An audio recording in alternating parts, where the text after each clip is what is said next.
is brought to you by Head Start Basketball. Hello and welcome to the Hoop Heads podcast. It's Mike Klinzing here this morning without my co-host Jason Sunkel, but I am pleased to be joined by Chris Holtmann, the head coach of the Ohio State Buckeyes. Chris, welcome to the Hoop Heads pod. Good to be with you, Mike. Good to be with you. Excited to have you on. Want to get a chance to talk to you about all the great things that you've been able to do in your coaching career.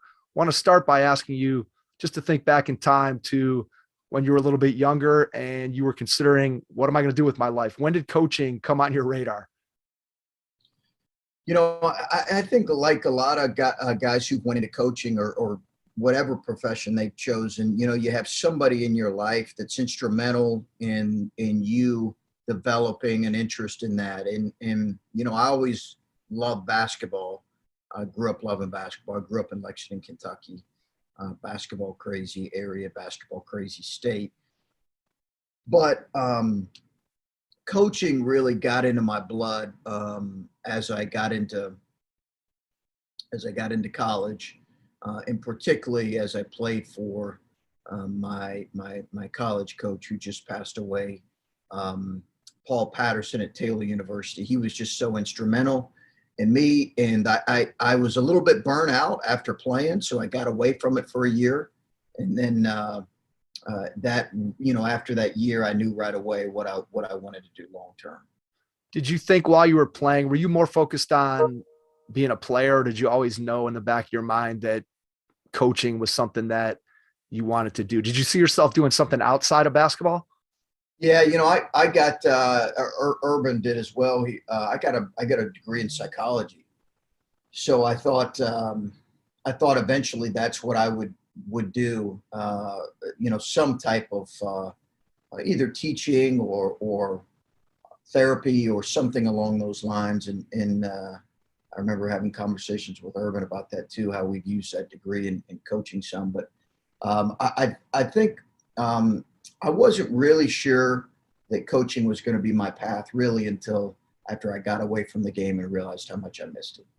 Yeah, it makes a ton of sense. I think, you know, you play and you're so focused on being a player, and then it becomes, all right, what am I going to do? And you step away from it and you realize, hey, this basketball has been a part of my life for so long, and now suddenly it's not going to be. With that psychology degree and your thought of teaching, did you ever consider going the high school teacher coach route, or was it always college? Just how did you make the decision to get into college coaching as opposed to maybe going and becoming a teacher and a high school coach?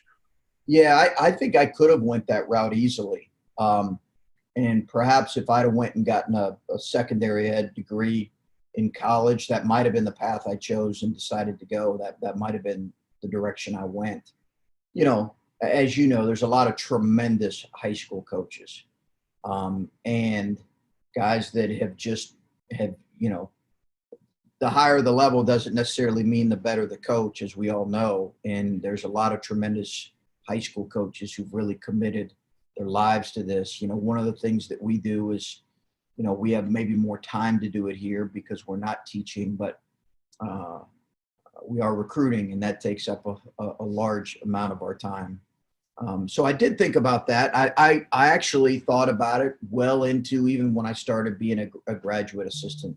I thought about going back and getting my secondary ed and being a teacher and a coach.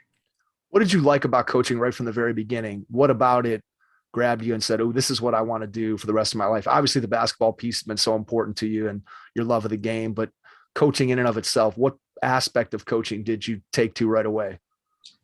I tell you, Mike, just the I think two really things: the team building aspect, the fact that it's a team game and you're doing it together, and you're leaning on each other, and the strength of the group, all of those things. And then I think that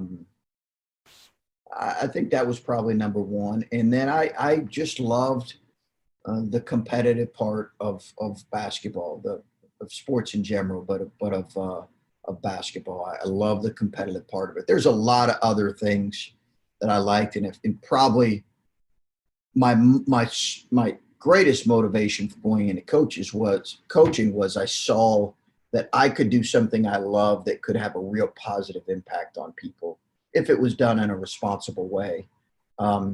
And I think because of that, that was ultimately my reason for doing it. But it's all of it. It's the competitiveness, the team building. It's all of it. When you think about your time at your various stops as an assistant coach, and then you look back on that time since you've become a head coach, what are some things that you learned as an assistant that now as a head coach you feel have really benefited you from that standpoint of the amount of learning that went on when you were a new young coach that you've taken with you throughout your career?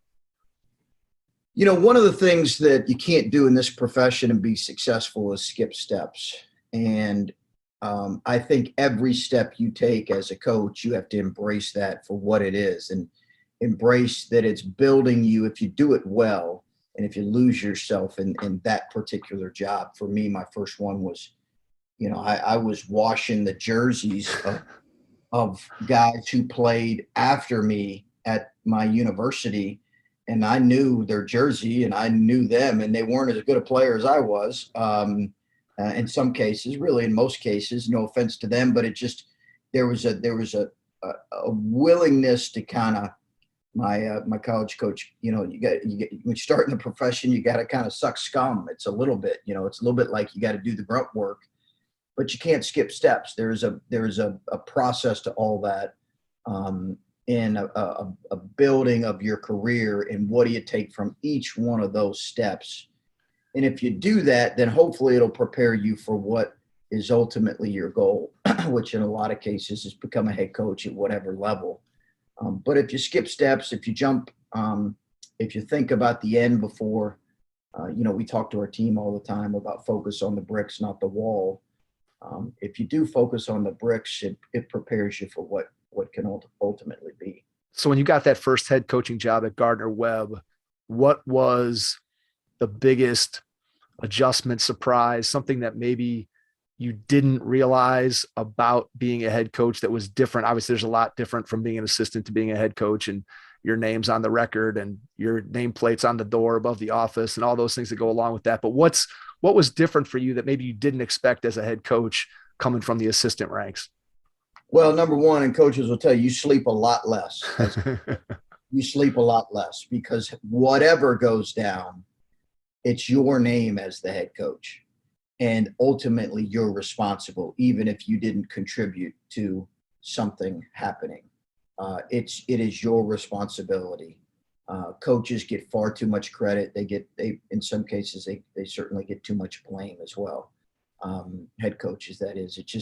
It's a part of it, and you realize right away that there's a huge responsibility with that. So you just get far less sleep.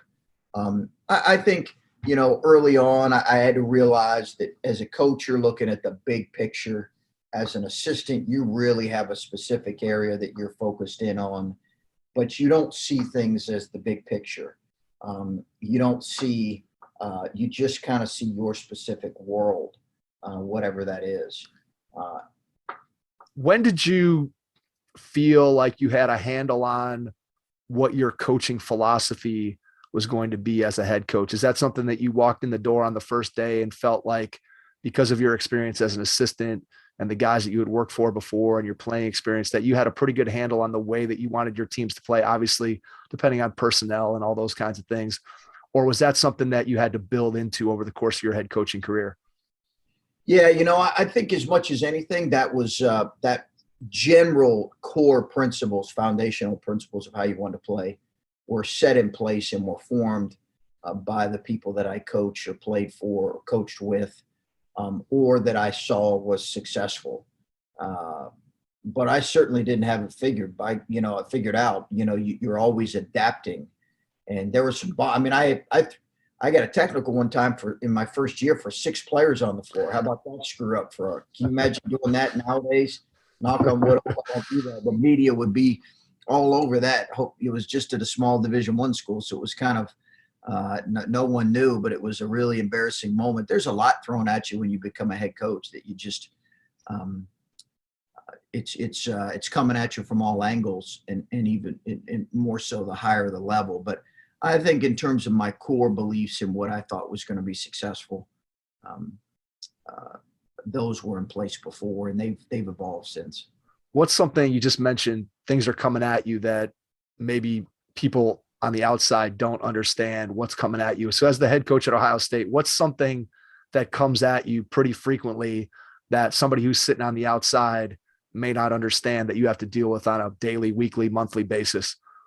The academic performance of your team, how they're doing. This kid's struggling in this class, and not always eligibility, but sometimes concerns about eligibility. These guys are not motivated to perform. And we've got great students here and great kids, but they're kids. They don't love going to class all the time and performing at a high level academically. In our state right now, you have obviously a lot of, is this guy going to get off in any state when you're the state school? Are you going to offer this kid? When are you going to offer this kid? Why haven't you offered this kid? Why'd you offer this kid over that kid? And then the general things of a team where you have a team full of parents who love their kids. We have unbelievable parents, great parents, but parents who love their kids. And, well, how much is, when you get into the season, it's even more so, my kid should be playing this versus that. You don't hear it as much as you do in high school, but it's just all of those things thrown at you. And you could have in a morning between 8 to 10 and 30, all of those things hit you at once. And it's just body blow after body blow. And you got to be able to manage it. And then your trainer comes in on top of that and says, hey, by the way, such and such tweaked his hamstring yesterday, so he could be out for the next game. So you just have all those things that you got to absorb. You got to be able to roll with the punches. You got to address them because we're big believers in accountability here. But you got to be able to withstand a lot of that. How has that parent/family influence changed since the beginning of your career? Is it more where parents are more involved because of the way that youth basketball and AAU basketball is set up, and so many parents and families are so invested and involved in their kid's career? Do you see that as being more of an issue that you have to deal with now than you did when you started, or is it pretty similar to when, back when you first started coaching? I think the advent of social media has given an audience to some, everybody. It's given an audience to fans from opposing teams who want to take shots at you or your program or even your players. Sometimes your own fans, if they're not happy. And even, I think, like I said, we have great parents, but I think that's given kind of a voice. You can do something as simple as hit a like button on social media today. And if that's tracked and followed, that can be a story.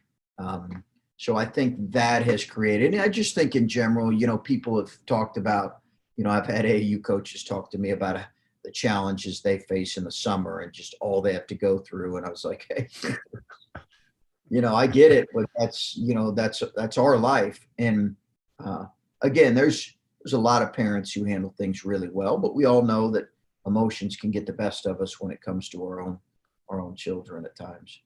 So you guys had the situation with EJ last spring with the NCAA tournament, and you mentioned social media. And I think it's an issue that you think back 15 or 20 years ago, none of us could have ever imagined that it would be something that you'd have to deal with and help your players to understand and navigate. What do you guys do to help your kids to understand how they should use it, when they should use it, what they should be looking at, what they should ignore? How do you go about addressing just what you guys do with social media, your policies and how you handle it? Well, you really just try to educate your kids, because gone are the days where you can coach an athlete just as an athlete. You've got to coach them as the total person. And that's really our responsibility. Better people make better players in a lot of cases. So our player development here is as much about person and people development as it is anything. And that's really critical for us. So a component of that is social media. And how do you handle social media? How do you not let it spiral you down into a difficult place? How do you take time off, limit your consumption? What are the negative effects of too much consumption of social media? So we have a whole educational process that I, as the head coach, take them through, because I think it's that important. And because while it can be used effectively and responsibly, I think we've all learned that there are probably as many or more negative things that can come from too much social media use. Absolutely. When you think about what you're building there at Ohio State and trying to put together your culture and build not just a great basketball team and basketball players, but also build young men who are going to go out into society and be productive. How do you build those kinds of relationships with your players? What does that look like? Is that informal conversations day to day, coming in on and off the practice floor? Do you have formal meetings with your guys? How do you handle building that type of relationship that you're going to need to be able to get the best out of them as a head coach? Yeah, I think I think it's a lot of intentional kind of one-on-one relationship building. We'll certainly have sometimes where we meet one-on-one in my office.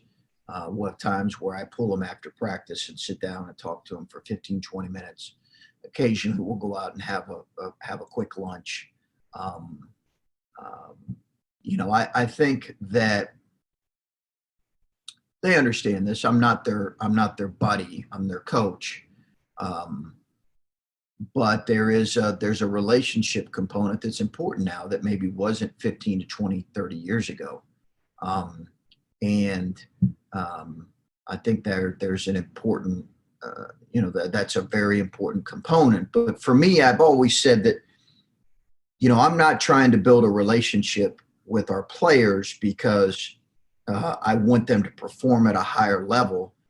We're trying as a staff to build a relationship with our players because that's what we're called to do. We're called to support them, to love them, to coach them hard, and to build a relationship with them. And whatever comes out of that comes out of that. If the byproduct of that is that they perform at a higher level, then great, but it's really our responsibility as coaches. When you start looking at the type of player that you want to bring into your program through recruiting, which you mentioned earlier, you're spending a lot of time on the recruiting trail, figuring out which guys you're going to offer, which guys you want to bring into your program. What are some of the key, obviously there's a certain level of talent that they have to be able to have in order to play at Ohio State. But when you start thinking about the intangible things that you look for, whether they're playing with their high school team or they're playing with their AAU team, what are some things that you and your staff specifically look for that you think make a good fit for both the type of player and type of person that you want to bring into Ohio State? I think as much as anything, there's a talent, no question, a talent requirement, right? And obviously, that, Mike, there's a specific talent requirement that, you've got to be able to play. We've been here 4 years. We've been ranked in the top 25 every year. We've been ranked in the top 10 the last 2 years. Last year, as disappointing as our NCAA tournament was, we were ranked seventh in the final AP poll. The year before, I think we were ranked 16th or 17th in the final AP poll. So you're talking about a program right now that has consistently been top 20, 15, 20. And I think so there is a talent level that's required.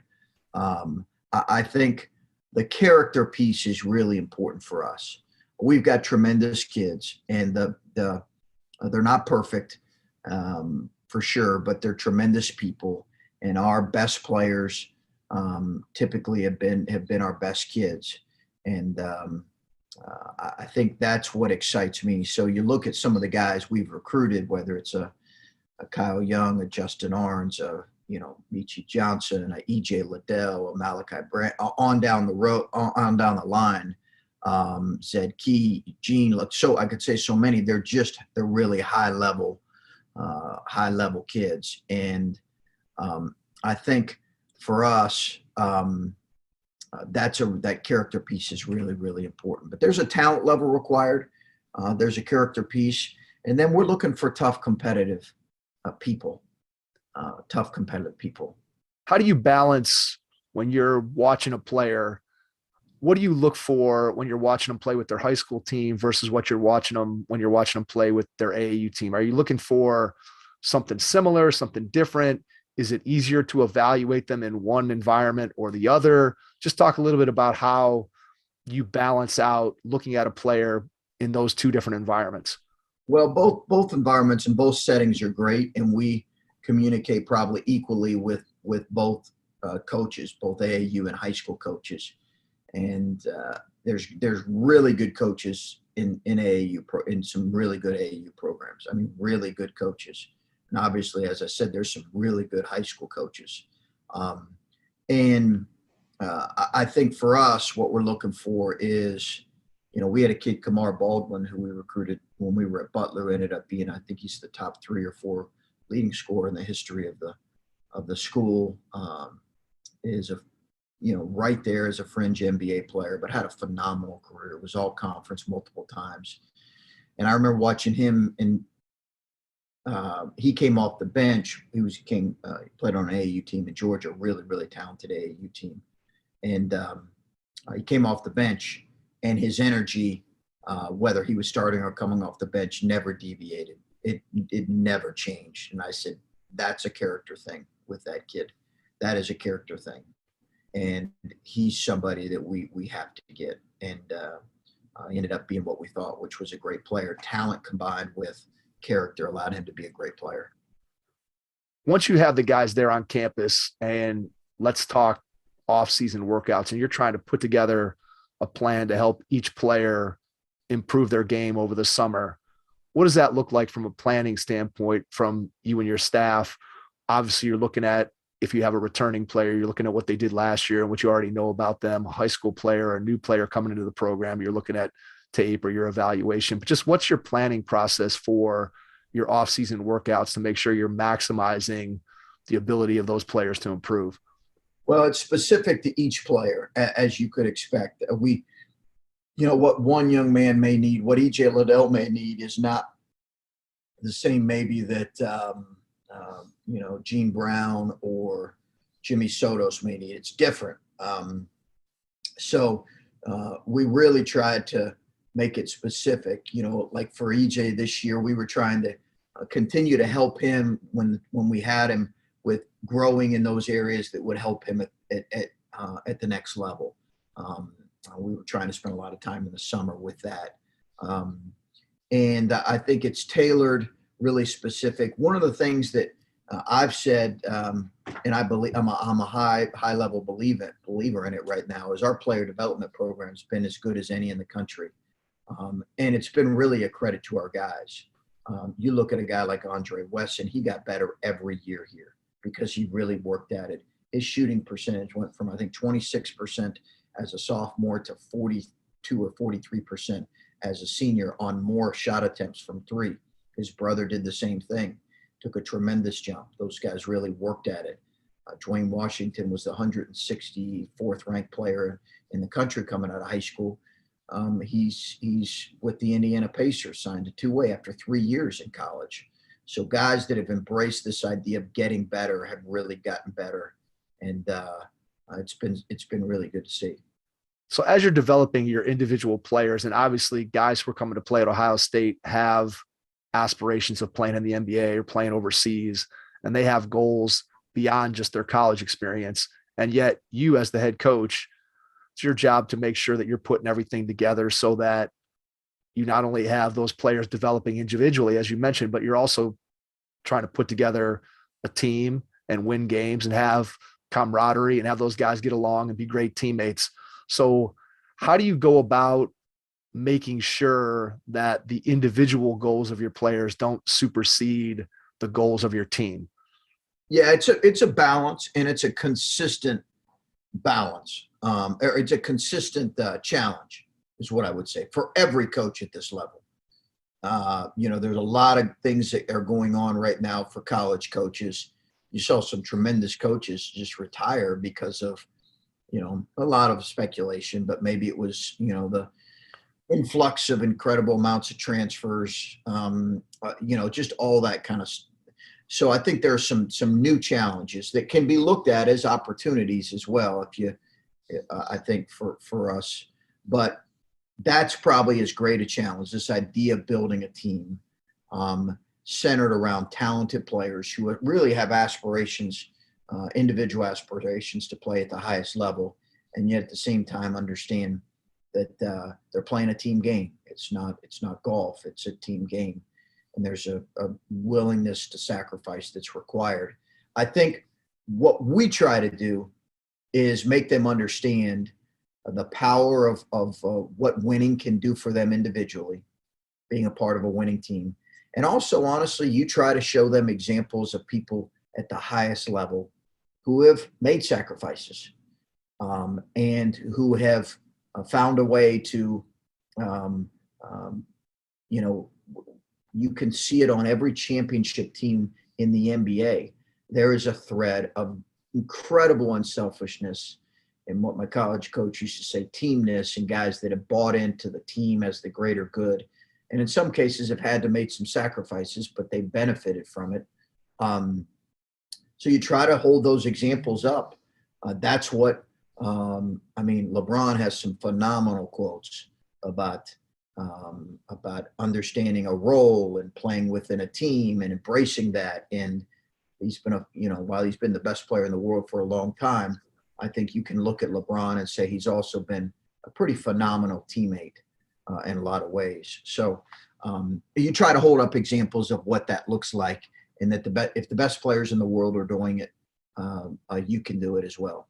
Absolutely. How's NIL affected what you do day to day with your guys? Just obviously at Ohio State, I'm sure they have opportunities that maybe players at the college level at lower levels don't have. So how have you tried to navigate that yourself and help your players navigate that?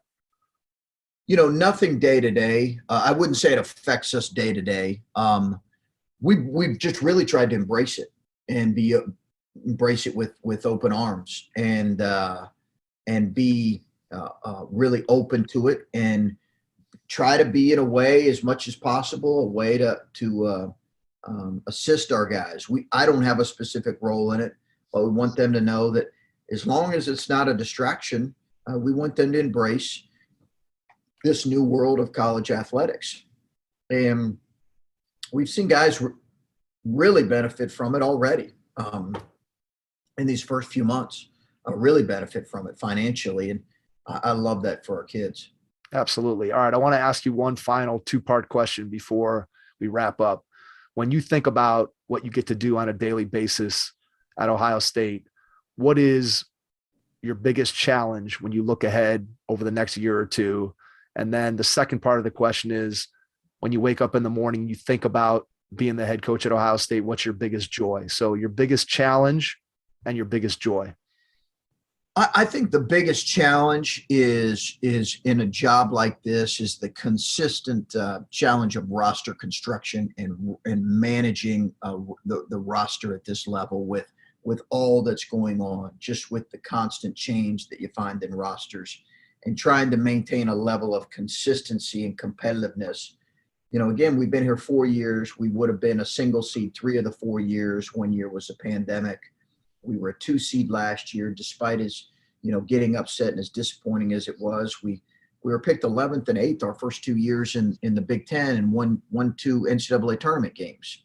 And so establishing, now that we've established a level of competitiveness, growing and getting to, keeping a level of competitive, so where there's not dips in our program, and then taking that next step requires really being on top of roster management and roster maintenance, and always kind of coaching for next year. I think, there's a lot of things that I feel blessed about in my life. And obviously, we all have worked very hard to be where we're at, extremely hard, but you feel just really blessed to be where you're at. And for me, being here is a tremendous honor, tremendous blessing. I love, our family loves Columbus. We love this place. We love this state. And I love the basketball and the coaching in the state, love where our program's at right now.